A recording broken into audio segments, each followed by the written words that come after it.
Okay, today I'm very honored to have Dr. Robert Hauser. Dr. Robert Hauser is not only very famous in the States, but he's one of a reference in our society, moving disorder specialist. So thank you, Dr. Hauser, to take the time to come to a smaller town, but it's still Florida, and we're very proud to have Dr. Hauser in Florida. He developed a lot of medications. Most of you are taking one of medication I love. I don't want to say the name, but he knows we talk now. But again, to avoid to miss anything, I'm sorry. So just to avoid to miss anything, I want to read a little bit about your, his CV is very extensive. We can spend the whole day just talking about him.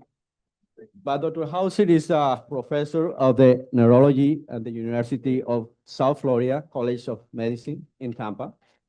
Again, we're very proud to have him in Tampa. He's a reference for many of the researchers, and he is the director of the USF Parkinson's disease movement disorders.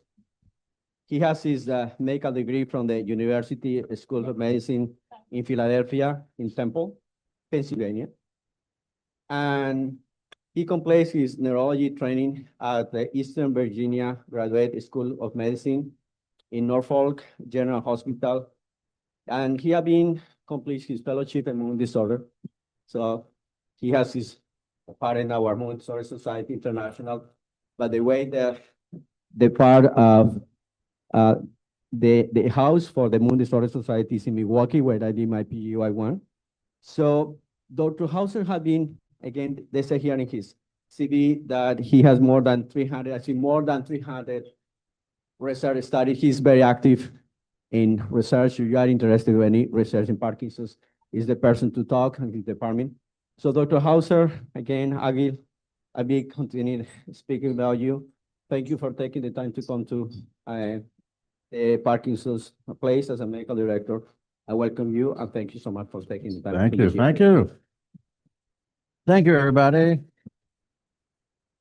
Well, thank you so much. Thanks for inviting me to come down and speak to you all today. It's a pleasure to be here. See so many shiny, happy faces. Well, thank you. All right. Well, today's lecture is about ANAPGO, apomorphine hydrochloride infusion for Parkinson's disease. And you can see the title here is Imagine Your Days with More Consistent Good On Time. And this is, as I say, about ANAPGO, continuous apomorphine infusion, which is a prescription medication that's used to treat motor fluctuations and off episodes in adults with advanced Parkinson's disease. And we'll go over what all that means in a few minutes. And I'm going to talk about the safety information related to this in some slides later in this presentation. Now, this is a promotional presentation, which means it's sponsored by the company that makes ANAPGO. The name of that company is Supernus, so I'm being paid for my time and effort in coming down here today to make this presentation. Okay, so this is in part about Parkinson's disease. Who has Parkinson's disease here? A good number of you. Okay. So Parkinson's disease, as you all know, is in part due to a loss of dopamine neurons in the brain. And as people lose the dopamine neurons, dopamine in the brain goes down. And when you lose about 50% of those dopamine neurons and dopamine is reduced by about 50%, that's when you exhibit the signs of Parkinson's disease. What are they? Tremor is one. Rigidity, which means stiffness. When I feel your wrist, it's stiffer. Mobility. And along with mobility, I heard somebody say it, bradykinesia. What's bradykinesia? Slow and small movement. So we say when I see a patient, I'm looking to see, does the person have Parkinson's disease? I look for a couple of things. Usually it's asymmetric. It tends to start on one side and one side is worse. And then we say you have to have 2 out of 3 things. Slow and small movement, also known as bradykinesia. Rigidity, also known as stiffness. And tremor. And the characteristic tremor of Parkinson's disease is a rest tremor that often looks like this. A lot of people do get confused, though, because you can also have tremors that are like that or with movement. But tremor is the third sign that's part of Parkinson's disease. So how do we treat Parkinson's disease? If dopamine is low in the brain, what do you think we should do? Give dopamine. Does that work? No, it doesn't work. Who knows why it doesn't work? Well, there are dopamine receptors in the brain. Our brain actually, my brain is making dopamine. And remember, in Parkinson's disease, the problem is Parkinson's brain isn't making enough dopamine. So why can't we give dopamine as a medication? Turns out it doesn't get into the brain. There is the blood-brain barrier. If we give dopamine, it can't get into the brain. So what can we do instead? Some very smart investigators back in the 1960s figured out can't give dopamine, so what do? Anybody know? We give the precursor to dopamine, the thing that comes before dopamine in the body. What is that? I heard it, levodopa. Levodopa. So we give levodopa as a medication. It gets into the body, and we'll talk more about this. It gets absorbed into the bloodstream, makes its way up into the brain, finds its way into remaining dopamine neurons, and those neurons turn levodopa into dopamine. That's why it's a precursor, turns levodopa into dopamine, and that's what restores dopamine and provides benefit for slowness, stiffness, and usually tremor, and provides benefit in Parkinson's disease. Now, somebody said carbidopa. A lot of you are on carbidopa, levodopa. Why is that? Levodopa makes you nauseous because levodopa, when it's converted to dopamine in the blood, causes a lot of nausea. So we give carbidopa, which prevents that. I'll just leave it at that. It's a little more complicated, but carbidopa is really just there to reduce nausea and send more levodopa up to the brain. So you guys got it. Okay. Now, as it turns out, levodopa only lasts in the blood a short amount of time. It only lasts in the blood about 2 hours. So if we look, even from the beginning, when we give carbidopa, levodopa, if you look in the blood, it gets absorbed, it lasts about 2 hours and goes down. That's about 2 hours with the next pill and then goes down. Do patients experience that problem right from the beginning? No. No, right from the beginning, people usually get a good response that lasts from dose to dose. Does that make sense? Is that what happened to you guys or no? In the beginning. Well, why is that? Because levodopa makes its way up to those remaining dopamine neurons, is converted to dopamine, and there's enough dopamine neurons there that they can convert the levodopa to dopamine, store it, and slowly release it over time. So even though in the blood it's going up and down, the brain still has the capacity to convert it, store it, and slowly release it over many hours. But what happens over time? People lose more and more dopamine neurons, and the brain begins to lose that capacity to convert, store, and release the dopamine from levodopa over many hours. So what happens? People begin to say, hey, doc, it was lasting from dose to dose, and now it's only lasting a couple of hours, and then it wears off. My slowness, stiffness, and tremor come back when the medication wears off. Does that sound familiar? Anybody experiencing that phenomenon? You are. So we say, hey, my symptoms come back and the medication is worn off. So what are we going to call it when your symptoms come back? You're going to say, I'm what? You're what? No, you're off. The medication is worn off. Your slowness, stiffness, tremors come back. So now we say, you're off. All right. And then by default, because that should be easy, but that kind of makes sense. But what are we going to call it when your medication is working? On. So that's a little crazier. All right. So on is when medication is working, and off is when the medication benefit has worn off and your slowness, stiffness, and tremor has come back. So let's look at a couple slides here related to this. So why are levodopa and off time related? Well, when the levodopa gets up to the brain, is converted to dopamine, and we've restored dopamine in the brain, you're on. You're getting that benefit. On means you're getting the benefit. But when it's not lasting from dose to dose and the symptoms come back, then we say you're off. And how does off time disrupt your day? Well, when the slowness, stiffness, and tremor come back, it can interfere with your function, can interfere with your activities. Is that the case for you? Yeah. And then we're going to talk about how this new medication, Napco, can improve on time. So on time is when medication is working. Good on time, it's a little tricky what good on time is. It turns out that some people develop a sensitivity to levodopa over time, and when they have too much levodopa for them, anybody know what happens? They get twisting turning. What do we call this twisting turning? Dyskinesia. And dyskinesia can be bad enough in some people to interfere with function. Who's an example of that? Anybody know? Michael J. Fox. When you see him on TV, do you see slowness, stiffness, tremor? Any idea why not? It's been a long time that he's had Parkinson's disease, since he was 30, so it's like 30 years now. And he takes a lot of medication. But if he stopped his medication, he wouldn't have dyskinesia. He'd just be off all the time. Why don't we see him on TV when he's off?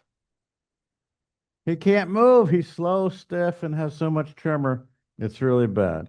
So he prefers to be on with dyskinesia. But what good on time means is the medication is providing benefit and is not causing too much dyskinesia.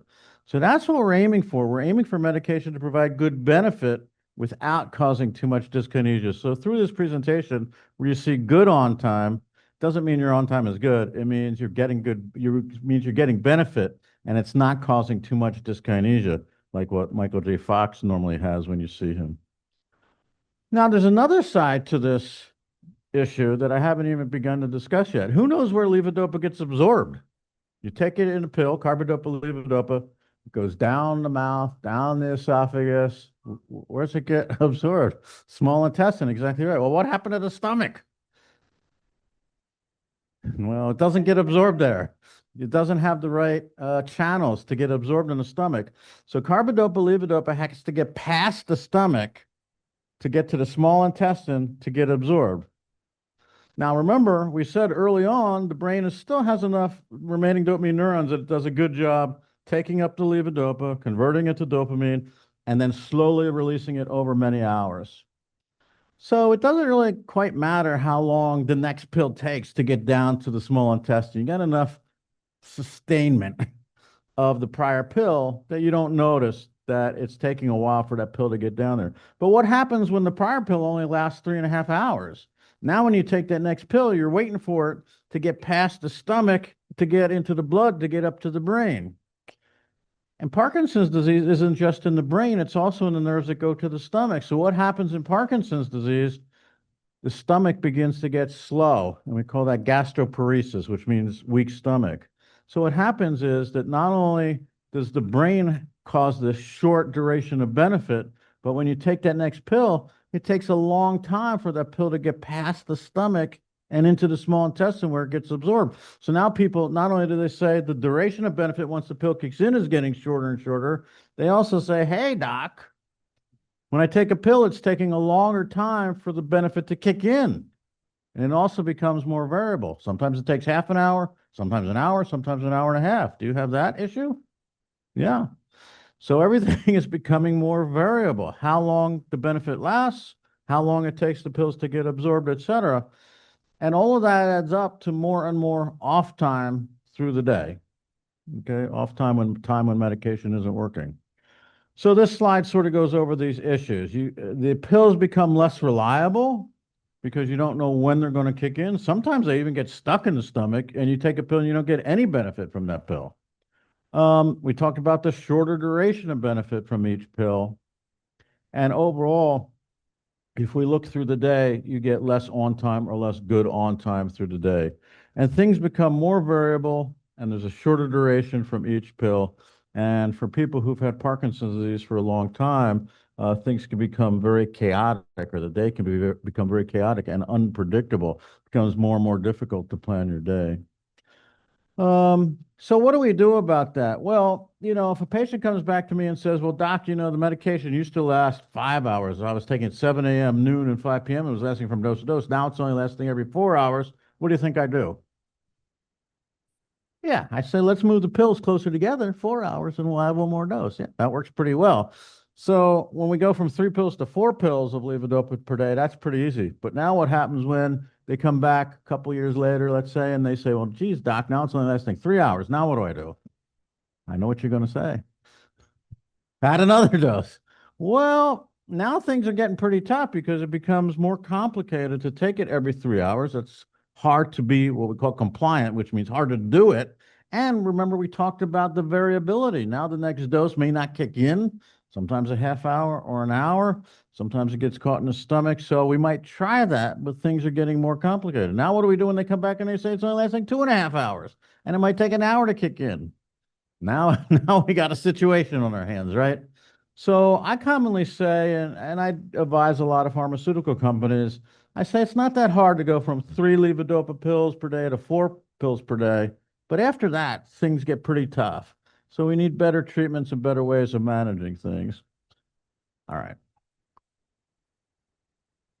So what is this? So over time, over the years, off time becomes more common and people experience more off times through the day. And we talked about things become less predictable and more chaotic. And overall, when we look at studies that ask the question, well, how big a problem is this? Many patients, once they start levodopa, by 2 years, many patients are starting to experience some off time, but it's mild. These fluctuations are mild. Patients may say, well, it's not quite lasting 5 hours. It's starting to wear off a little bit. But by 5 years in, 50% of patients are experiencing off time, and these up and downs become more, the amplitude becomes bigger and they becomes more problematic. And by 10 years, 90% of patients are experiencing this up and down, on and off, and it's becoming more and more of a problem. So we talked about off time is when levodopa is not providing benefit for the symptoms, and it can occur at different times of the day. It can disrupt daily activities. Many people need to avoid or stop activity. We talked about it can make the day unpredictable. And, it can make you feel slow or stuck. It can make it difficult to start movements. It can cause shuffling gait. It can make your voice slow. It can cause tremor to come back. It can cause imbalance. And it can cause stiffness. And so if you see this gentleman on the right, notice he's trying to get up out of the chair. It's kind of slow. When he's starting, his feet are a little bit stuck. When feet get stuck, we call that freezing. And his walking here is pretty slow. His strides are kind of shortened. Now, when I teach residents and other doctors about what is off, I'll often show them something like this. Here, if my movements are like this, am I on or am I off? Some people say I'm on. Well, what if you see me a half hour later and I'm like this? Well, now I'm off and maybe I was on before. What if you see me a half hour later and I'm like this? I was off and now I'm on. So everything has to be put in context. But you guys get the idea. So that's good. Okay. So we talked about the fact that good on time is time when you're experiencing good symptom control and you don't have too much dyskinesia that's interfering with your function. And with good on time, you can go about your activities with fewer disruptions, get back to things you enjoy, and achieve more predictability in your day. So look at the gentleman here. What do you see now? Now he's on. He's getting up out of the chair really well. His stride length is better. He's moving around. He's got a little bit of twisting, turning. Notice that he's looking kind of loosey-goosey. A little bit of dyskinesia, but it's no big deal. So if we could keep him like this all day long, that'd be great. So this is good on for him. And our goal is to try and keep him like that as much of the day as possible. So this slide here shows two scenarios. Make sure I don't trip over anything. One is kind of a typical, okay, I'm not tied to anything. He wakes up in the morning and he's what? What do you call this? He's off. Let's say he takes his pill. I don't know. We'll say he takes his pill at 8 a.m. This doesn't really show when he takes his pill. But let's say he takes his pill at 8 a.m. and then we visit him at 9 a.m. He's now on. He's walking around. But the pill wears off maybe here at 11:30. He takes his next pill. Maybe it takes an hour to kick in. And then, well, whoops, I got that backward. It wears off. And then he's off for this time in here. And he's waiting for his next pill to kick in, then he's back on, then he's off. So he's on that roller coaster going up and down. Here is more like what we want to do. In this case, he's still off in the morning when he first wakes up, but then for the rest of the day, he's on. So this is much better. We don't know what they did to improve his treatment, but he's doing much better. He's on through the day. We'd like to get him on even when he wakes up too, but that's the goal, to get all those square boxes green, get them on all through the day. Let's see, in a survey by the Michael J. Fox Foundation of 3,000 people, they found that 50% avoided or stopped activities when they were off. 65% experienced off for more than 2 hours per day. So let's see. How many people find that they need to avoid or stop activities because of off? Anybody? Just you? I know a couple of you. Okay. All right. So let's see. This is Susie. She's living with Parkinson's disease, and she talks about how off time affects her. So here we go. Noticed my off episodes becoming more frequent. It would be hard to do things with my hands, like writing my name or sewing. Even walking would become more difficult. I was taking a lot of pills a day. The carbidopa, levodopa every 2.5 hours, and ropinirole every night. After about 10 years, the oral medications became less effective, so it started to become harder doing things on my own. Okay, so that's an I introduction. noticed my off episode. Okay. So we talked about what physicians try to do when people are going up and down on their levodopa. We may increase the dose of them rather than going like that. They may go up higher and may last longer. But when we do that, a lot of times people will hit that dyskinesia when they're at their peak. We talked about increasing the number of times you take levodopa. It works to some extent, but pretty soon things become too difficult to manage and it becomes very chaotic. There are some longer acting formulations of oral levodopa that we do use commonly these days. They're helpful. And then we also add other medications to levodopa, and they can be helpful too. But still, as I said, I often go from 3 levodopa to 4 levodopa per day. Sometimes I'll add an additional medication. I often do use the long-acting levodopas, but they work to some degree, and then we still run into these problems of off that we can't control easily with medications. Okay, so that brings us to the subject of today's talk, which is ANAPGO, apomorphine infusion. And we said that this is a prescription medication used to treat these fluctuations or off episodes in adults with advanced Parkinson's disease. And here the slide tells us that I should mention some safety information. You shouldn't take ANAPGO and certain medications that treat nausea. Out of these, the most well-known one is called ondansetron. Ondansetron is an anti-nausea medication that's commonly used with cancer medications. The reason for this is if you take ondansetron and apomorphine at the same time, your blood pressure can go low and you may black out. So these medications shouldn't be used together. In addition, you shouldn't use an ANAPGO and if you're allergic to any of the ingredients in it, or if you're allergic to sulfites. Signs that you might be allergic to it include things like hives, itching, rash, swelling, etc. So that's common sense. All right, so let's get into ANAPGO a little bit. So this is an infusion of medication under the skin. So it's continuous.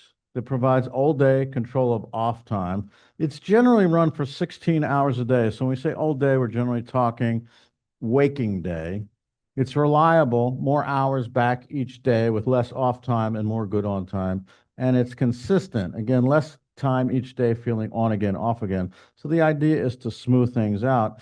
And you see here the device that will push the medication down through the little tube. And as I'll show you at the tip of that, there's a little cannula that goes under the skin. And the device is about the size of an iPhone. You see on the right-hand side, the woman who's holding the device. So the medication is delivered just under the skin, and as I said, it's sort of pumped in slowly all day long to deliver the apomorphine. It's applied in the morning. Usually it's taken off at night. Doesn't require any surgery. Usually a patient will use 1 cartridge a day. Doesn't require refrigeration.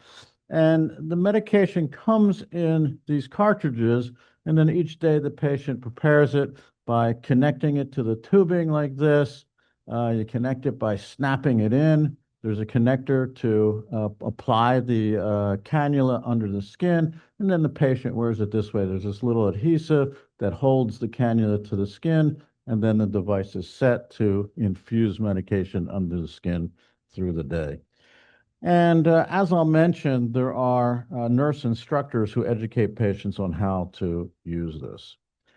In this case, ANAPGO is a medication that you add to your oral levodopa. You stay on your oral medication. and this is added to it to provide less off time and more continuous good on time.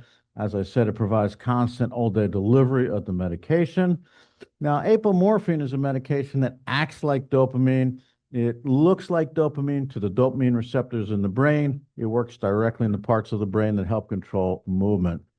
And one of the important things about ANAPGO or apomorphine is, unlike levodopa, it has a direct journey to the brain without obstacles. So it's infused in the skin. It goes from under the skin into the bloodstream right up to the brain. So it doesn't have to mess with the problems of the esophagus, the stomach, where levodopa might be delayed, and then having absorption, where levodopa might have to compete with proteins to get absorbed. This doesn't have any interactions with proteins. So as you see on the slide, ANAPGO is not impacted by protein or your diet. Okay, if you are considering this, make sure you tell your healthcare provider about all your medical conditions. Things like, are you sleepy during the daytime? Is your blood pressure low? Do you have kidney problems? Of course, if you're pregnant or breastfeeding. So all those things your healthcare provider will ask about. What should you avoid while using ANAPGO? Well, you shouldn't drink alcohol. You shouldn't take medications that make you sleepy.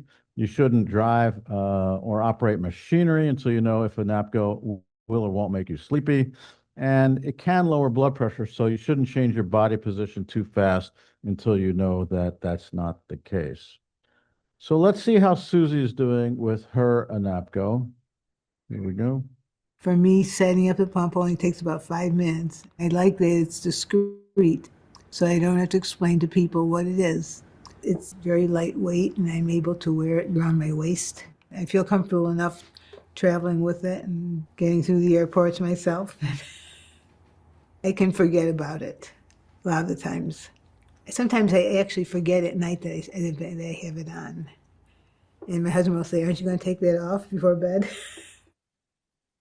There you go. For me, setting. Okay. So as with all medications, these medications undergo studies to prove that it's safe and effective. The information is presented to the FDA, who reviews it before it's approved for use in the marketplace. So ANAPGO was studied in a 12-week study. All the participants were on levodopa. They were all experiencing off time and inconsistent good on time, despite being on optimized oral medications. And they use what's called diaries. Now, it's not diaries the way you think of Dear Diary, but what happens is every half hour they indicate, are they on or are they off? And then the computers look at the results over the 12 weeks. And what happens is the patients stay on their oral medications and they get infusions. The infusions can be the real thing, i.e. the real ANAPGO, or a placebo, which means a fake. And what was seen was that compared to the placebo, ANAPGO reduced off time through the day, increased good on time through the day, and improved general health. In addition, there were 2 long-term studies that assessed ANAPGO and showed that these effects were maintained over time. Well, how good was it? Patients who enter these studies, patients who are going up and down, usually they have about 6 hours of off time through the day, and that was the case here. And what was seen was that ANAPGO reduced the off time through the day for these patients by 2.6 hours versus the placebo, which reduced off time by 0.9 hours. So there was a significant reduction of an off time with ANAPGO compared to placebo. And that effect, by the way, was seen within 1 week. And if we look at good on time, that was increased by 2.8 hours per day with ANAPGO versus 1.1 hours with placebo. And that effect was also seen by 1 week. In addition, when we look at just a positive response, nearly 8 out of 10 people reported a positive improvement in their Parkinson's symptoms at 12 weeks. Okay. What about side effects? Well, you shouldn't infuse this into the blood. That could cause a clotting. We don't want that. Nausea is probably one of the most common symptoms here. What do we do about that? Well, we start the infusion at a low dose and slowly increase, trying to avoid nausea. If a person gets nausea, we may turn it down. Like other Parkinson medications, it may cause sleepiness or falling asleep. So again, we may need to adjust or stop it. As I mentioned, it can lower blood pressure. So we need to watch out for that. Again, we may need to adjust the dose or stop it. Falls can occur for all sorts of reasons, including low blood pressure. One of the things with all the infusions that are available today is that when you do these infusions, you got to keep the skin clean because you can get infections or reactions. So keeping the skin clean is really important here, and the nurses teach you how to do that. In addition, it needs to be changed. We like our patients to change the site every day to help keep the sites clean and well maintained. Nonetheless, it's still possible to get inflammation or nodules. Nodules are little sort of firm balls under the skin. Usually they go away over weeks to months. As with other Parkinson medications, hallucinations are possible. We may need to treat them or reduce the dose. We talked about when patients get too much medication, too much dopamine medication for them, they may get dyskinesia. It's true here. Low blood counts can occur. We need to monitor for that. As with other dopamine medications, it's possible to get compulsive behaviors.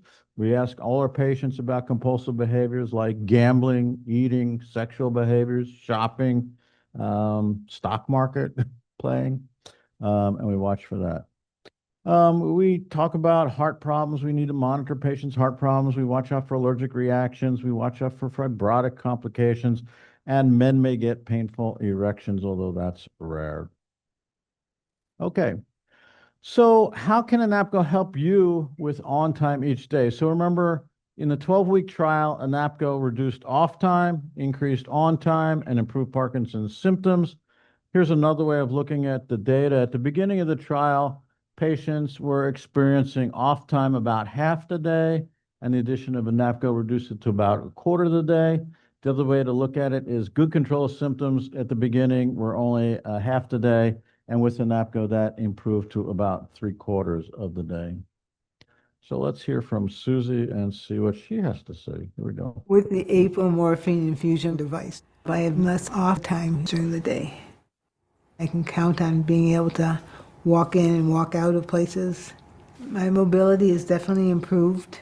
I can count on the medicine working the way it's supposed to. My husband and I enjoy longer walks together in the evenings. I feel like I have more control of my Parkinson's symptoms. I'm continuing to be active in my community. I'm really glad I tried it. It has worked very well for me. Okay. With the apomorphine. All right, and I already mentioned that there were some long-term studies, and that demonstrated maintenance of benefit with less off time, more on time, and improvement in Parkinson's symptoms. I also mentioned that Supernus has provided some support that's very important.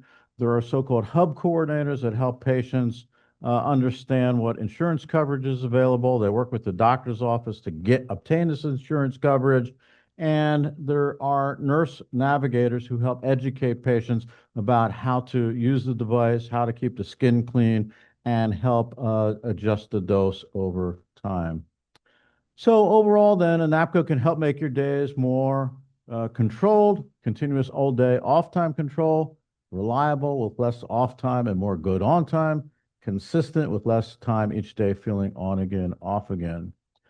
So I think some of the take-home messages are hopefully, on is when medication is providing good benefit, off is when your levodopa is worn off and you're experiencing return of Parkinson's symptoms. If you're experiencing that, talk to your doctor or healthcare provider about that.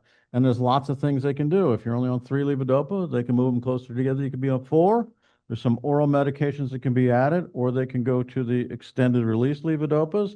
And now we have additional medications like ANAPGO for patients who have gone through those easy things, and we need something more to do. Remember, ANAPGO is infused under the skin through the day and helps make things more consistent and steady through the day. So if you find that even after adding more and more Parkinson medications closer and closer together, off time continues to disrupt your day, ANAPGO may be right for you. If your off times are unpredictable, ANAPGO may help. And if you never know how long your good on time will last each day, ask your doctor about this. When you notice your medication is not giving you full benefit, one of the things you can do is track how disrupting it is through the day. Another thing, this isn't for everybody, but you may want to record yourself. It's very helpful if a patient says, I'm having problems with this. If you get a recording of it, it's often helpful for us to see it. Let me just test you for a second. What is this called? Tremor? What is this called? Dyskinesia. Because a lot of patients say, I have dyskinesia. Well, do they or don't they? Because it's hard when they're sitting there in front of me and they go, oh, I'm having a problem with dyskinesia. I don't know, but if they bring in a video of themselves and they're like this, I know, okay, it's dyskinesia. Same thing if they say, oh, at 3 o'clock I turn off. I'm thinking, what does that mean? Off means a return of Parkinson's symptoms. So I'm thinking slow movement, stiffness, and tremor, those sorts of things, that's fine. But what happens to me at 3 o'clock? Who knows? I get tired, exactly. Now, is that a Parkinson's symptom? Well, it can be, but that's not what I'm looking for as far as levodopa wearing off. I'm looking for slowness, stiffness, tremor. So when someone says they're off at 2 or 3 o'clock, that just might be the normal diurnal variation. What else happens that could be off that's not really off? Anybody have any ideas? Might be sleepy. Your blood pressure might be down.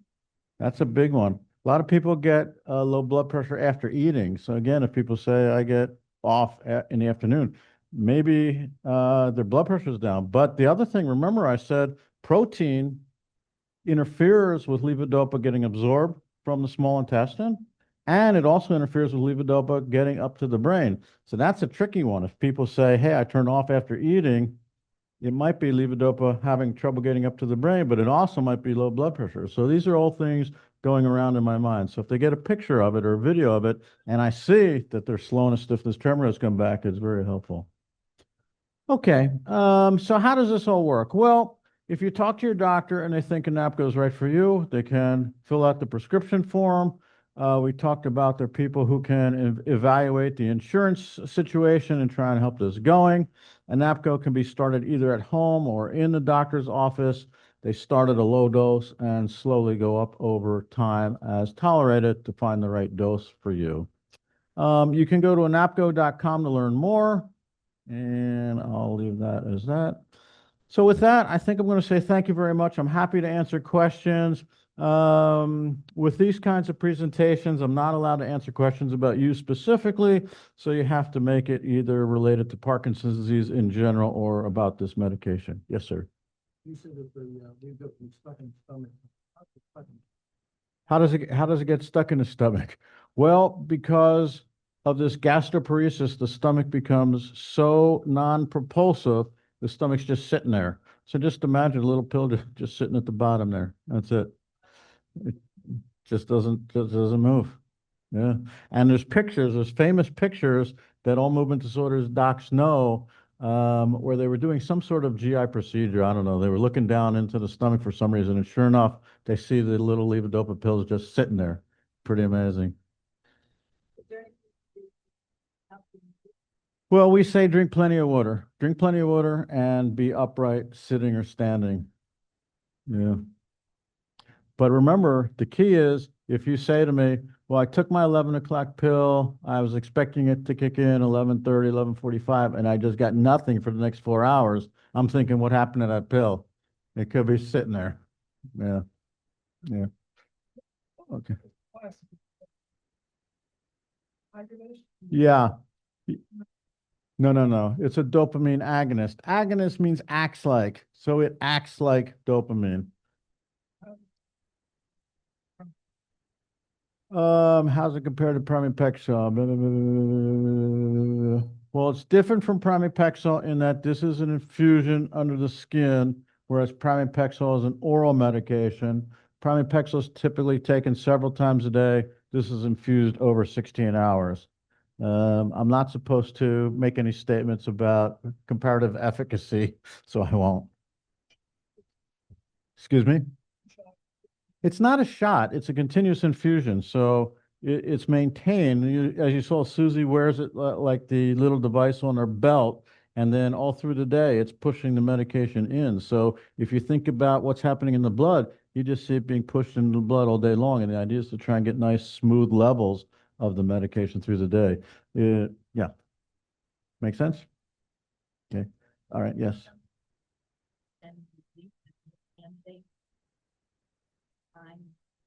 Yeah.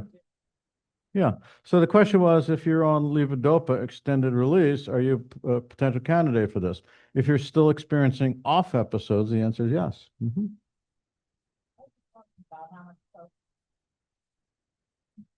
Right.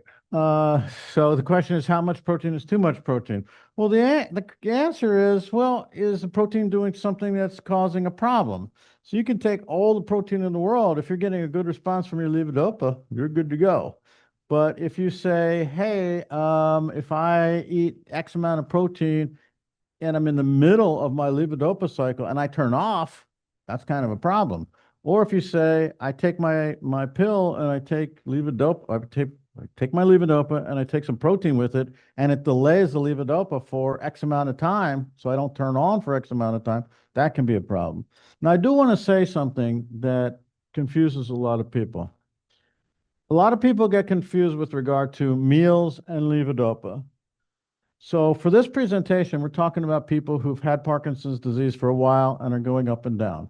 You get the best, most consistent absorption of levodopa by taking your levodopa away from meals.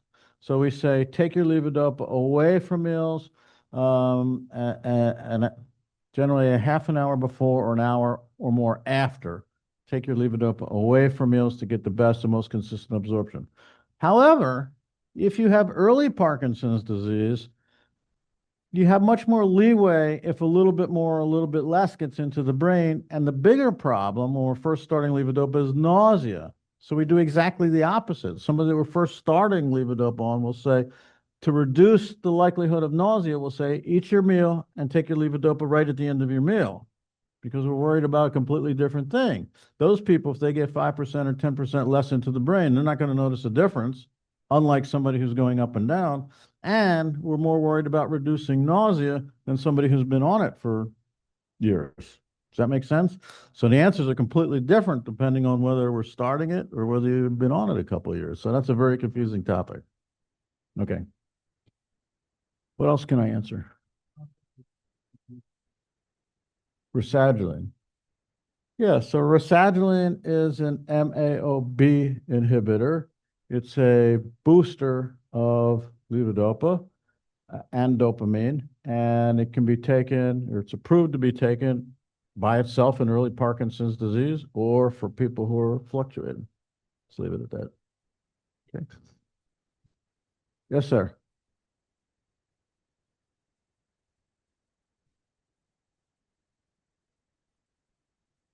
How to administer it?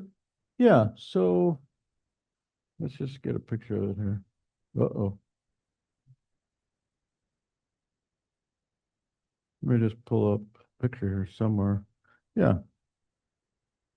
So it comes in these cartridges, and then the patient each day sets it up by taking this plastic container and sort of sticking it onto the cartridge. So that allows the medication to flow through the tube. The cannula you apply under the skin with this little device. And so ultimately you have it so that the device is pumping the medication under the skin through the 16 hours of the day. And so you start it up in the morning, and then at bedtime, people stop it and take it off. And then the next morning, they start it up again in a little bit different area. They might do, like, for example, the right side one day and then the left side the next day. So, excuse me, how they get it? Under the skin with this applicator right here. You just put this on the skin and then you press it down and it goes boop, right on the skin. I'm sorry, what? I heard somebody have a question.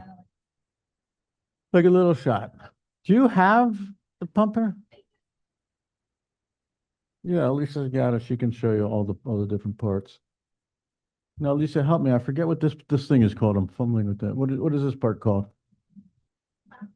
Plastic sleeve. All right, the sleeve goes onto the cartridge. All right, there you go. All right, any other questions? Go once, go twice.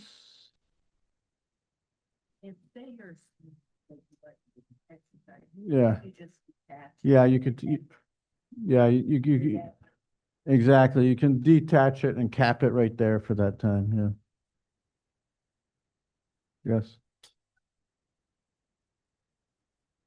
Yeah. I'm sorry, I missed it.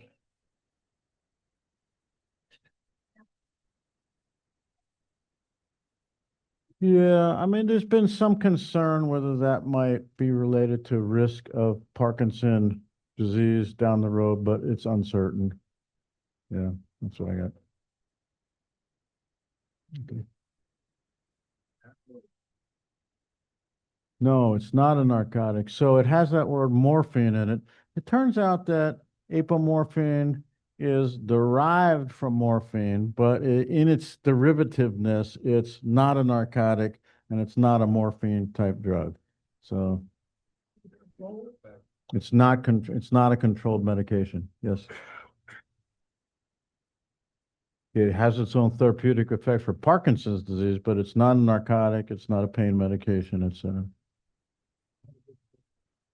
how doesn't have an effect on the liver.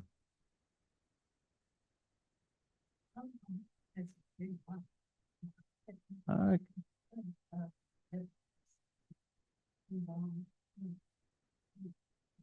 yeah, it turns out it's been available in Europe for about 30 years now, and it's been approved in the US for about a year. Yeah. Okie dokie. All right, last question. Dyskinesia, yeah. Yeah, the question is, does this help control dyskinesia? Well, the answer is that in long-term studies, we do believe we're seeing a reduction in dyskinesia. And it's a little complicated, but what I think I see in the literature and as I understand it is the levodopa going up and down causes dopamine to go up and down, and that kind of creates a sensitivity in the receptors. And there's a lot of interest in the issue of if we can smooth things out, we may tamp down that sensitivity in receptors. So again, in the long-term studies, it does look like things that smooth out dopamine stimulation appear to reduce dyskinesia. And so, yeah.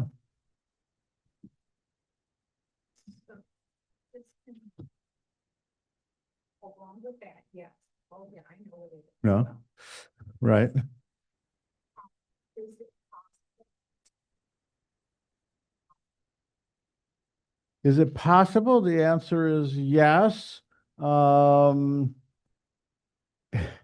It's uncommon, but people can. Usually it takes a strong Parkinson medication to cause dyskinesia, but some people who are particularly sensitive to medication can have dyskinesia without levodopa.